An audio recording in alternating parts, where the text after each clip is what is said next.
नदियापुर गांव में बसंत नाम का एक नौजवान नाविक रहता था। नदियापुर गांव की सीमा में आने जाने के लिए लोगों को नाव का ही सहारा लेना पड़ता था। बसंत एक सीधा साधा नाविक था। उसके परिवार में उसकी पत्नी और एक बूढ़ी माँ थी। बसंत बेहद गरीब था। बसंत के ऊपर नदियापुर गांव के लगभग सभी लोगों का कर्जा चढ़ा हुआ था। आज बसंत अपनी नाव के पास पहुंचा ही था कि तभी गांव का सेठ धनीराम कुछ लोगों के साथ उसके पास आ धमका। बस बहुत हो गया, अब मामला बर्दाश्त से बाहर होता जा रहा है, समझ गया? पूरे 6 महीने हो गए मुझे बेवकूफ बनाते हुए तुझे। आज मैं अपने पैसे ले जाकर ही रहूंगा, समझा? मुझे कुछ दिनों की मोहलत और दे दो सेठ जी। आप तो जानते ही हो कि इस वक्त धंधा कितना मंदा चल रहा है। अबे तेरा धंधा कोई मंदा नहीं चल रहा। सच तो ये है कि तू मेरे पैसे देना ही नहीं चाहता। नदियापुर गांव में आने के लिए और जाने के लिए नाव का ही सहारा लेना पड़ता है। ऊपर से ये इलाका टूरिस्ट इलाके में भी आता है। सैलानियों की कोई कमी नहीं है यहाँ पर। तेरा धंधा मंदा कैसे बढ़ सकता है बे? सेठ जी, सारे गांव वाले जानते हैं कि मेरी किस्मत कितनी फूटी हुई है। मैं बड़ी मेहनत से पाई पाई इकट्ठा करता हूँ, लेकिन वो पैसे किसी न किसी वजह से मुझसे खर्च हो जाते हैं। बसंत पर सेठ धनीराम बसंत का मजाक उड़ाते हुए अपने लोगों को देखकर बोला, रे सुना तुम लोगों ने? ये बड़ी मेहनत से पाई पाई जोड़कर रकम इकट्ठा करता है और इसे खुद नहीं पता कि इसके पैसे कहाँ खर्च हो जाते हैं बे? इतना कहकर धनीराम गुस्से से बसंत की ओर देखकर बोला, ये क्यों नहीं कहता कि तू एक नंबर का अय्याश है? सारे पैसे अय्याशी में खर्च कर देता है। बेवकूफ आदमी, तुझे कोई और नहीं मिला बेवकूफ बनाने के लिए, है बे? नहीं नहीं, ऐसा मत कहिए सेठ जी। नदियापुर के सारे लोग जानते हैं कि मैं कितना शरीफ हूँ। मेरे घर में मेरी पत्नी और मेरी बूढ़ी माँ रहती है। मैंने तुझसे ये नहीं पूछा कि तेरे घर में कौन कौन रहता है, समझ गया? अरे तेरे घर में तेरी बूढ़ी माँ रहे या तेरी पत्नी, मुझे इससे क्या? मुझे तो बस मेरे पैसे से मतलब है। और रहा सवाल तेरे शरीफ होने का, अरे तूने तो सारे गांव से कर्जा ले रखा है और जहां तक मुझे जानकारी है तूने किसी के पैसे नहीं चुकाए। मुझे थोड़ी सी मोहलत और दे दीजिए सेठ जी। मैं वादा करता हूँ कि मैं आपकी एक एक पाई चुका दूंगा। ठीक है, लेकिन इस बार मैं तुझे 10 दिन से ज्यादा की मोहलत नहीं दे सकता। 10 दिन के अंदर अंदर अगर मुझे मेरे पैसे नहीं मिले ना, तो मैं तेरा मकान तुझसे छीन कर तुझे धक्के देकर तेरे मकान से बाहर निकाल दूंगा। समझ में आ गई? इतना कहकर धनीराम वहाँ से चला गया और बसंत अपना मुंह लटकाते हुए अपने काम पर लग गया। शाम को थका हारा बसंत जैसे ही अपने घर पर पहुंचा, उसकी पत्नी बोली, आ गए सेठ जी घर पर। आपके पीछे बहुत सारे मेहमान आपको पूछते हुए आए थे। उन्होंने आपका काफी देर तक इंतजार किया और बेचारे इंतजार करके बहुत थक गए। अभी कुछ देर पहले ही गए हैं। झुमकी, मैं जानता हूँ कि तुम किनकी बात कर रही हो। जब तुम सारी बातें जानते ही हो तो फिर उन सबके कर्जे क्यों नहीं चुका देते? तुम अच्छी तरह से जानती हो झुमकी, पिछले कुछ सालों से मेरे साथ क्या हो रहा है। मैं जब भी कुछ पैसे जमा करता हूँ वो किसी न किसी तरह से खर्च हो जाते हैं। पिछली बार माँ का पैर टूट गया था, उसके इलाज में कितने पैसे खर्च हो गए। उसके बाद चोट लगने से तुम्हारी पसली फ्रैक्चर हो गई थी, उसके इलाज पर कितने पैसे खर्च हो गए। मैं तुम्हारी बातों को समझती हूँ, लेकिन गांव वाले इस बात को नहीं समझते। उन्हें तो बस अपने पैसों से मतलब है और आखिरकार वो तुमसे कब तक पैसे नहीं मांगेंगे। गांव का मुखिया धमकी देकर गया है, अगर तुमने गांव वालों के पैसे नहीं दिए तो वो तुम्हारी नाव छीन लेगा। और सेठ धनीराम मुझे धमकी देकर गया है कि अगर 10 दिन के अंदर मैंने उसके पैसे नहीं दिए तो वो मुझसे मेरा मकान छीन लेगा। मेरी समझ में नहीं आता कि अब मैं क्या करूं। मेरी समझ में नहीं आता, गांव में जितने भी नाविक हैं उन सब की ऐश की चांदी कट रही है। उन सब के मकान देखे हैं तुमने? ऐसा लगता है जैसे कि वो कोई नाव नहीं बल्कि कोई कंपनी चलाते हो। तुम सारा दिन नदी के किनारे क्या करते रहते हो? कितनी बार कह चुका हूँ झुमकी, टूरिस्ट मेरी नाव में नहीं आते। ये क्यों नहीं कहते कि तुम्हारी नाव में गांव के भूखे नंगे लोग ही आकर बैठते हैं? उनसे तुम्हें कितनी आमदनी होती होगी। तुम अपनी नाव में नदियापुर घूमने आए सैलानियों को क्यों नहीं बिठाते? जितने भी नाविक हैं वो झूठ बोलकर टूरिस्ट को अपनी नाव में बैठाकर सिर्फ उन्हें चूना लगाते हैं और मुझे झूठ बोलना नहीं आता। नहीं चाहिए मुझे हराम की कमाई। अरे सच्चाई के देवता, ये धंधा है। ये क्यों नहीं कहते कि तुम्हें धंधा करना ही नहीं आता? जिसे तुम धंधा कह रही हो मैं उसे अच्छा नहीं समझता। मेरी तो किस्मत ही फूटी हुई है कि मुझे तुम्हारे जैसा पति, बेवकूफ पति मिला। अगर ऐसे ही हाल रहा ना तो वो दिन दूर नहीं कि जिस दिन तुम्हारी नाव भी तुमसे छीन ली जाएगी। उसके बाद मुझे और मांझी को इस घर से धक्के देकर बाहर निकाल दिया जाएगा। उसके बाद अपने सच्चाई के प्रवचन बाहर बैठकर देते रहना। इतना कहकर झुमकी गुस्से से वहां से चली गई। ऐसे ही 10 दिन गुजर गए। 10वें दिन बसंत नदी के किनारे उदास बैठा हुआ गहरी सोच में डूबा हुआ था कि तभी वहां पर धनीराम फिर से आ पहुंचा। याद है ना बसंत, आज तेरा आखिरी दिन है। अब इससे ज्यादा मैं तुझे और मोहलत नहीं दे सकता भाई। शाम को मैं तेरे घर पर आऊंगा वसूली करने के लिए। मेरे पैसे तैयार रखना, नहीं तो अपना बोरिया बिस्तर समेट कर चुपचाप चले जाना। इतना कहकर धनीराम वहां से चला गया। बसंत अपने आप से बोला, अब क्या होगा? पूरे 10 दिन से मेरी नाव में मुश्किल से 20 मुसाफिर भी नहीं बैठे होंगे। मैं धनीराम के पैसे कहां से दूंगा? अगर मैंने उसे पैसे नहीं दिए तो वो मेरे परिवार को बेइज्जत करके घर से निकाल देगा। मैं कहां जाऊं? क्या करूं? बसंत हसरत भरी निगाहों से और नाविकों को देखने लगा जिनकी नाव पर टूरिस्ट सवार थे। तभी बसंत के कानों में एक बूढ़े व्यक्ति का स्वर टकराया। क्या तुम मुझे दूसरी दुनिया के छोर तक छोड़ सकते हो? बसंत उस बूढ़े की बात सुनकर हैरत में पड़ गया। लगता है आपका दिमाग खिसका हुआ है बाबा। ये कैसी बातें कर रहे हैं आप? मेरा कहने का मतलब ये है बेटा, तुम मुझे इस नदी के दूसरे किनारे पर छोड़ देना। तो सीधे सीधे ये कहिए ना बाबा कि आपको दूसरी सीमा पर उतरना है। ठीक है बाबा, 200 लगेंगे। मैंने सुना है कि तुम बूढ़े और गरीब यात्रियों से पैसे नहीं लेते। सही सुना है बाबा, लेकिन क्या करूं? लगता है मुझे अपने नियम और कायदे अब बदलने पड़ेंगे। चाहे कितनी भी मुसीबत क्यों ना आ जाए, अपने उसूल इंसान को कभी नहीं बदलने चाहिए। वक्त बदलते हुए देर नहीं लगती। मैं इस वक्त बहुत परेशान हूँ बाबा। जाओ जाकर कोई दूसरी नाव पर बैठ जाओ। लेकिन मुझे तो सिर्फ तुम्हारी ही नाव पर बैठना है, पर मेरे पास पैसे नहीं है तुम्हें देने के लिए। अगर तुम मुझे वहां तक छोड़ दोगे तो मैं तुम्हारा एहसानमंद रहूंगा।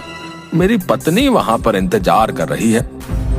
बूढ़े की बात सुनकर बसंत को बूढ़े के ऊपर तरस आ गया था। ठीक है बाबा, मैं तुम्हारा दिल नहीं तोड़ूंगा। आइए बैठिए, जहाँ आपको जाना है मैं आपको वहाँ छोड़ दूंगा, ठीक है? बसंत की बात सुनकर वह बूढ़ा रहस्यमयी अंदाज में मुस्कुराते हुए बसंत की नाव में बैठ गया। बसंत की नाव नदी के बीच में पहुंची ही थी कि तभी वो बूढ़ा बसंत से बोला, बस मुझे यहीं तक छोड़ दो। बाबा पागल हो गए हो क्या? यहाँ पर तो सिवाय पानी के अलावा कुछ भी नहीं है। जो मुझे नजर आ रहा है वो तुम्हें नजर नहीं आएगा बेटा। तुम नाव यहीं रोक दो, मैं यहीं उतर जाऊंगा। बाबा तुम डूब जाओगे, पानी बहुत गहरा है। मगर बूढ़े ने बसंत की बात नहीं सुनी और नदी में कूद गया। यह देखकर बसंत बुरी तरीके से घबरा गया और बड़बड़ाता हुआ बोला, अरे कहाँ फंस गया मैं? अगर ये बूढ़ा मर गया तो इसकी मौत का इल्जाम भी मेरे ऊपर लगेगा। सभी लोगों ने इस बूढ़े को मेरी नाव में सवार होते हुए देखा है। अब क्या करूं? लगता है मुझे भी नदी में कूदना ही पड़ेगा। इतना कहकर बसंत ने नदी में छलांग लगा दी। मगर उसने जैसे ही नदी में छलांग लगाई, उसने अपने आप को एक बेहद सुंदर जंगल के बीच बहुत छोटे से तालाब में खड़ा हुआ पाया। बसंत तुरंत उस तालाब से निकलकर उस जंगल की ओर देखने लगा। तभी उसके कानों में एक भारी आवाज टकराई। बेटा मेरी शाख थोड़ी सी झुक रही है, इसे थोड़ा सा सीधा कर दो, मुझे दर्द हो रहा है। बसंत ने देखा कि वो जिस पेड़ के नीचे खड़ा था, बसंत से वही पेड़ बोला था। बसंत डर गया। डरो मत, अगर तुम मेरा ये काम करोगे तो मैं तुम्हें आगे का रास्ता बता दूंगा। बसंत ने डरते डरते उस पेड़ की शाख ऊंची कर दी। तभी अचानक बसंत के सामने एक बेहद सुंदर सोने की सड़क बन गई। घबराओ मत, तुमने मेरी मदद की है, इस वजह से ही तुम्हारे लिए ये सोने की सड़क मैंने बना दी है। तुम यहाँ से सीधे राजमहल तक पहुंच जाओगे। लेकिन ये कौन सी जगह भाई? कुछ देर बाद तुम्हें पता लग जाएगा। तुम जिस रास्ते से यहाँ पर आए हो वो रास्ता सिर्फ शाही लोगों के लिए खुलता है। तुम जरूर कोई खास हो। कुछ दूर चलकर बसंत की नजर एक पेड़ पर गई जहां पर लाल लाल सेब लटक रहे थे। अचानक एक सेब बसंत की ओर देखकर बोला, देख क्या रहे हो? अगर तुम्हें भूख लगी है तो मुझे खा लो। अरे वाह, ये मैं कहाँ आ गया? वो बूढ़ा जरूर कोई मायावी व्यक्ति था। नहीं नहीं, मैं जहाँ पर रहता हूँ वहाँ पर बोलने वाले फल नहीं होते। अगर वो बोलते तो हम बिल्कुल नहीं खाते। तुम वाकई बहुत दयालु लगते हो। तुम्हारा इस जादुई नगरी में स्वागत है। इस सोने की सड़क पर सीधे चले जाओ। कुछ ही देर में तुम महल तक पहुंच जाओगे।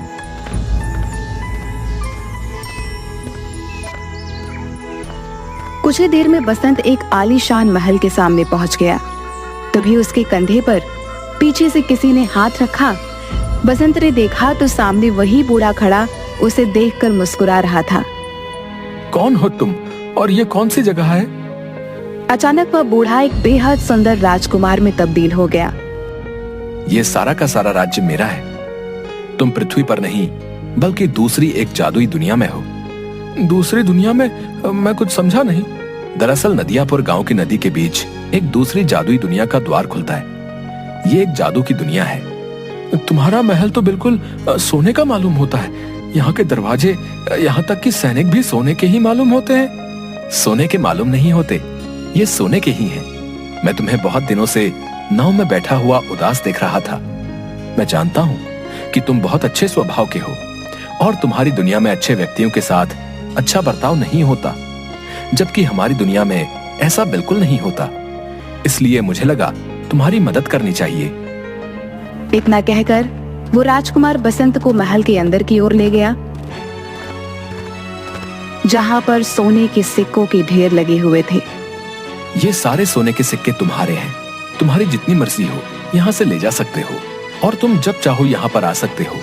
मगर याद रखना, तुम्हें इस बात को हमेशा रहस्य ही रखना होगा। यहाँ तक कि तुम्हें अपनी पत्नी और माँ को भी इस बारे में कभी नहीं बताना। जिस दिन तुम इस राज को छुपाने में नाकामयाब हो जाओगे, तुम्हारे लिए इस दुनिया के द्वार बंद हो जाएंगे, क्योंकि ये यहाँ का नियम है। बसंत ने एक थैले में सैकड़ों सिक्के भर लिए। वो राजकुमार उसे उसी जादुई पेड़ के पास मौजूद उस छोटे से तालाब पर ले आया। तुम इस तालाब में कूद जाओ, तुम अपनी नाव में दोबारा वापस पहुंच जाओगे। बसंत जैसे ही उस तालाब के अंदर कूदा, उसने दोबारा खुद को नदी के बीच में पाया। बसंत उसी दिन वो सारा सोना शहर में बेच आया और उसने गांव में सबके कर्जे चुका दिए। देखते ही देखते बसंत नदियापुर का सबसे बड़ा सेठ बन गया। एक दिन बसंत की पत्नी ने बसंत से कहा, तुमने आज तक नहीं बताया जी कि आखिरकार तुम इतने ढेर सारे पैसे लेकर कहाँ से आए और तुम कुछ दिनों के लिए अचानक कहाँ लापता हो जाते हो? मैंने तुमसे कितनी बार कहा है झुमकी कि मैं इस बारे में नहीं बता सकता। इतना तो मैं जानती हूँ कि तुम कोई गलत काम नहीं कर सकते। अगर तुम नहीं बताना चाहते तो शायद इसमें ही हम सबकी भलाई होगी। बसंत की अमीरी देखकर धनी राम अंदर ही अंदर जलने लगा। एक दिन उसने अपने खास आदमी भीमा से कहा, मेरी समझ में नहीं आता भीमा कि ये बसंत रातों रात अमीर कैसे बन गया। मैं सोच रहा था कि इसके मकान और उसकी नाव पर कब्जा कर लूंगा, लेकिन इसने तो मेरे सारे पैसे लौटा दिए। सिर्फ आपके ही नहीं सेठ, उसने सारे गांव वालों के पैसे लौटा दिए। आज गांव में सबसे आलीशान हवेली उसकी बनी हुई है, और तो और नदियापुर में सारी नाव का मालिक बसंत ही है। हाँ मुझे पता है, और वो टूरिस्ट से बहुत कम पैसे लेता है, और गांव के लोगों को तो वो मुफ्त में ही नाव में बैठाने का काम करता है। मेरा धंधा भी चौपट हो गया।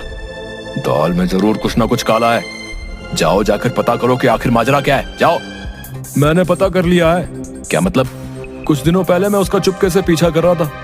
अचानक मैंने देखा कि वो बीच नदी में कूद गया और कुछ ही घंटों के बाद वो वापस आ गया। उसके हाथ में एक थैला था जो सोने से चमक रहा था। बेवकूफ आदमी, ये बात तूने मुझे पहले क्यों नहीं बताई? इसका मतलब कि नदी के बीचों बीच जरूर कोई सोने की सुरंग है जो उसके हाथ लग गई है। मुझे अभी ले चलो वहां पर।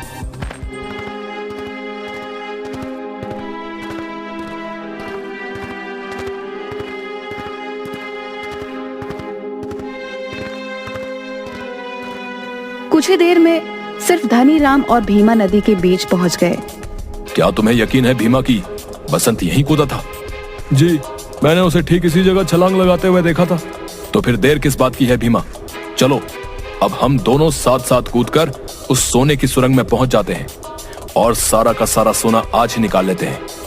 आपने तो मेरे मुंह की बात छीन ली। इतना कहकर वह दोनों नदी में कूद गए। अचानक बहुत तेज एक पानी की लहर आई। भीमा और धनीराम डूबकर मर गए। बसंत ने आज तक उस रहस्यमयी कहानी के बारे में किसी को नहीं बताया था।